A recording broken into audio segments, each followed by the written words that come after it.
सभी दोस्तों को राम राम। जो मैं वीडियो बना रहा हूँ मेरा किसी उद्देश्य नहीं है, किसी को आत्मसम्मान को ठेस पहुँचाना नहीं है। ये केवल जागरूकता है। सभी लोग जागरूक हो जाए अपने माता पिता के प्रति, अपने पेरेंट्स के प्रति, कि जो इनकी सेवा करें सभी लोग। बहुत से लोगों को बुरा लग जाए इसलिए मैं सभी को सॉरी बोलता हूँ। कुछ लोग होते हैं कि तुमको क्या पड़ी हमारे माता पिता से, है नहीं। मेरा कहने का मतलब दूसरा है कि सब लोग अपने माता पिता के प्रति सजग हो जाएं। जिन्होंने हमें पैदा किया है, जो हमें संसार में लेके आए हैं, उनके प्रति हमें जागरूक रहना चाहिए। उनके प्रति लगाव होना चाहिए हमारे अंदर कि इन्होंने हमें रास्ता दिखाया है। मेरा वीडियो बनाने का केवल पर्पज़ यही है कि सभी अपने माता पिता के प्रति लगाव रखें। और जो मैं बातें बताने जा रहा हूँ, कोई किसी के आत्मसम्मान के लिए नहीं है, कोई बुरा मान जाए। लेकिन पहले मैं आपके लिए सॉरी बोल दे रहा हूँ कि बुरा मत मानना। कि मेरे बहुत सारे कमेंट आते हैं, एक दो वीडियो मैंने डाल रखी है इस तरह की, कि तुम्हें इनसे क्या फ़ायदा है, क्यों हमारे माता पिता के लिए ऐसे बोल रहे हो। जो लोग वृद्ध आश्रम में छोड़ आते हैं उनके लिए स्पेशल मैं कह रहा हूँ। अपने माता पिता ने हमें पैदा किया है, संसार में दिखाया है, ये हमारे भगवान हैं जो हमें पृथ्वी पर लाए हैं। इन्होंने सब कुछ सिखाया हमें, और फिर भी हम उनको वृद्ध आश्रम में छोड़ के आ जाते हैं। क्या सही बात है ये? बताइए आप मुझे, क्या सही लगता है ये जो अपने माता पिता को हम वृद्धाश्रम में छोड़ के आए, दूसरे की आश्रित, कि वो खाना खिला देगा, वो उनको नहला देगा, वो वस्त्र पहना देगा? क्या कर पाएगा वो? उसको क्या पड़ी हमारे माता पिता की सेवा करे, वो हमारे माता पिता को खाना खिलाए। हम तो खिला नहीं पा रहे हैं और दूसरा कोई खाना खिला दे। आप बताइए मुझे, क्या वो ये कुछ कर पाएगा? हम अपने माता पिता के नहीं कर पा रहे, दूसरे के ऊपर आश्रित हैं, वो हमारे माता पिता खाना खिला देगा। वहाँ पर छोड़ देते हैं और फिर क्या करते हैं, उनको देखने तक नहीं जाते हैं। मेरी लाइफ में आते हैं, कमेंट भी आता है उनका, आती हैं कि हम वृद्धाश्रम चला रहे हैं जी। तो बहुत से लोग छोड़ जाते हैं माता पिता को वहाँ पर। इसलिए मेरा एक उद्देश्य बना कि मैं इनको एक वीडियो बना, सबको जागरूक हो जाए अपने माता पिता के प्रति, कि उनके प्रति लगाव रखिए। क्योंकि आने वाली पीढ़ी क्या है, हम उनको छोड़ के आ रहे हैं तो आने वाली पीढ़ी हमें छोड़ के आएगी। आप कितना भी इकट्ठा कर जाइए। एक कहावत सुनी होगी आपने, मैं बताऊँ आपको, पूत कपूत तो काय धन संचय, और पूत सपूत तो काय धन संचय। दोनों का मतलब थोड़ा सा डिफरेंट है। एक सपूत होता है, कितना भी कमी हो धन की उसको पूर्ति कर देगा, और एक कपूत होता है, कितना भी धन उसके लिए इकट्ठे कर जाओ सबको मिला देगा, मिट्टी में मिला देगा वो। समझ रहे मैं क्या कहना चाह रहा हूँ? सब लोग समझ गए होंगे। मेरे कहने का मतलब यही है, अपने माता पिता के प्रति, अपने परिवार वालों के प्रति, अपने यार दोस्त रिश्तेदारों के प्रति इतना लगाव रखिए कि आपसे मुँह न चुराएं। हम अपने माता पिता को देख छोड़ देते हैं, अपने मुँह लगाएंगे हमें पर? वो बताइए, हम उनको वृद्धाश्रम में छोड़ देंगे, क्या फिर हमें देखना पसंद करेंगे? हमें मुँह लगाएंगे? हमारी बात मानेंगे? कभी नहीं। ऐसे छोटे बच्चे देखते हैं, छोटे बच्चे क्या बड़ों से सीखते हैं।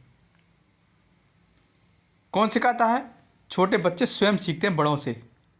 घर में आपस में लड़ाई करोगे तो छोटा बच्चा सीखेगा, उन्हीं बातों को सीखेगा वो। फिर क्या फ़ायदा रहा हमारा छोटा बच्चा हमसे गलत चीज़ सीखे? हम सभी जो चाहते हैं कि हमसे जो छोटा बच्चा है, हमारा बेटा है, बेटी है, अच्छी बात सीखे। क्या अच्छी बात सीख रहा है? अपने उन्हीं के सामने अपने माता पिता को हम घर से बाहर निकाल कर वहाँ पर लड़ाई झगड़ा करके बाहर निकाल देते हैं। अपने फैमिली के साथ, बीवी बच्चों के साथ अपने अलग कमरे में शिफ्ट हो जाते हैं, न्यारे हो जाते हैं। क्या फ़ायदा उससे? बताइए।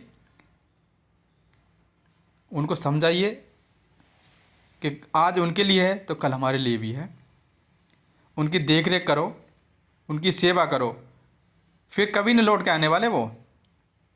जिन्होंने हमें पैदा किया है कभी लौट के नहीं आएंगे वो। किसी ने देखा हो लौट के आते हुए तो मुझे बताइए। देखा है? जो लोग मर जाते हैं लौट के आते हैं क्या? वो कभी नहीं आते। इसलिए सभी से मेरा हाथ जोड़कर निवेदन है, रिक्वेस्ट है कि इनकी सेवा कर लीजिए। इनके चरणों में स्वर्ग है, और शोर कहीं नहीं है।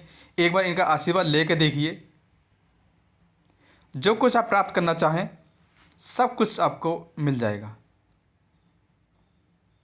यदि आपको मेरी बात में विश्वास है, एक बार करके देख लीजिए। हम यदि सच्चे मन से अपने माता पिता की सेवा करेंगे तो वृद्ध आश्रम की जरूरत नहीं पड़ेगी हमें। क्यों खोले गए वृद्ध आश्रम? कोई बता सकता है क्यों खोले गए वृद्ध आश्रम? क्योंकि हम सच्चे मन से अपने माता पिता की सेवा नहीं कर पाते। अपने नौकरी पेशे के चक्कर में अपने माता पिता को जिन्होंने हमें पैदा किया है, संसार में लाए हैं, उनको हमने दूसरे के हवाले छोड़ दिया है। नौकरी प्यारी है या माता पिता प्यारे हैं, बताइए मुझे। कोई बता सकता है ऐसे? आपको नौकरी प्यारी है या माता पिता प्यारे हैं? माता पिता प्यारे हैं ना, जिसने हमें इस काबिल बनाया है, पढ़ा लिखा करके नौकरी के लिए उपयोगिता दी हमें, इस काबिल बनाया हमें कि आप नौकरी करो। ऐसा नहीं कहा कि हमें वृद्धाश्रम में छोड़ जाओ, कभी नहीं कहा कोई माता पिता कि हमें जाओ तुम नौकरी करो, हमें वृद्धाश्रम में छोड़ दीजिए। वो घर पे इंतज़ार करते हैं, आप नौकरी करके आएंगे तो हम घर पे आपको मिलेंगे, आपका इंतज़ार करेंगे, आपका वेट करेंगे हम कि आप नौकरी अच्छे से करिए और हम आपका घर वेट करेंगे। ऐसा नहीं कहते कि हमें वृद्धाश्रम छोड़ जाए, लेकिन हमारी सोच मेंटेलिटी ऐसी बनी हुई है कि हम नौकरी के चक्कर में, अपनी बीवी बच्चों के चक्कर में उनके देख रेख करना छोड़ देते हैं। कभी किसी को पूछता नहीं कि तुमने माता जी खाना खाया है नहीं खाया है। बस शाम को आते हैं ड्यूटी पर, अपने फैमिली के साथ अपने कमरे में शिफ्ट हो जाते हैं। ये नहीं पूछता कि माता जी ने पानी पिया है, आज आप नहाई हो या आपने खाना खाया है नहीं खाया।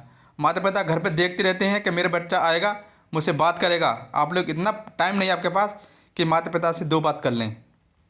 क्यों टाइम नहीं आपके पास? 2 मिनट निकाल के उनसे बात करिए, देखिए उनके मन की क्या है, कितना आशीर्वाद देते हैं, उनके मन में क्या है। कोई उनके पीड़ा तो नहीं है, कोई दर्द तो नहीं है, कोई बुखार तो नहीं उनको, ज़रा पूछ के देखो। 2 पैसे की मांग कर लेते बेटा मेरा ये दिक्कत है, तो आप लोग क्या करते हैं, बीवी से पहले पूछते हैं कि मेरी माता जी ये कह रही है, क्या सही है? आप बताइए।